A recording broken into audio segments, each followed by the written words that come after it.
Good morning. We are on this planet Earth. Some of us may not know why. But if we are going to be here, we might as well do something with our lives that make it meaningful for the presence that we have on this planet. And what is the meaning that all of us could use would be, in my opinion, based on how the generations before us who have lived as human beings for the last hundreds and thousands of years before us, they have made it better for us. They have made the human being more intelligent than the generation before. They have made our lives easier. And and I think the purpose on our purpose, each one of us, I mean, this is a general purpose that we all can have, and you can also have your specific purpose that is tailored to each one of your inclinations. The general purpose would be to be on this planet and make it so that it is better for the generation that comes after us. So give all the help that you need. Educate how much as you can so that the generation that comes after us benefits from our presence on this planet for the 80 years or so, or less or more, that we are in this earth. Let us make it a better place. And to make it a better place, we have to stop consuming in the manner that we are now. The world we live in today is designed to make us consume through advertisements, through peer pressure, to create the desires and the wants and a perceived need for things that we don't really need.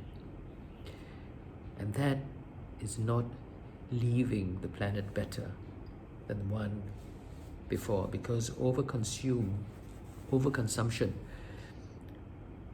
depletes the planet of its resources. So we are not living the world a better place if we consume more than we actually need.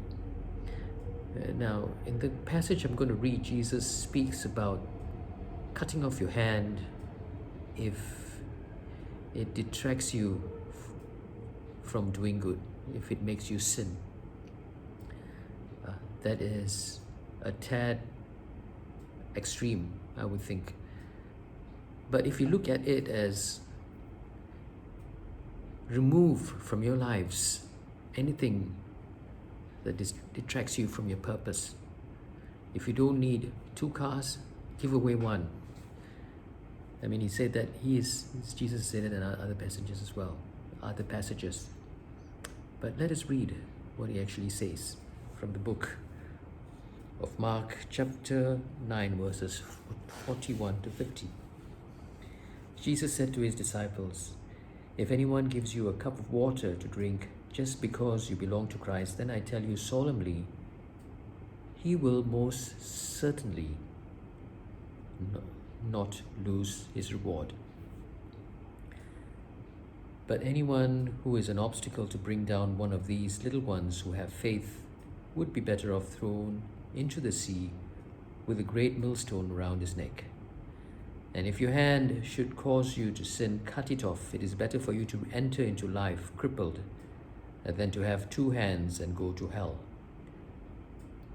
into the fire that cannot be put out. And if your foot should cause you to sin, cut it off. It is better for you to enter into life lame than to have 2 feet and be thrown into hell.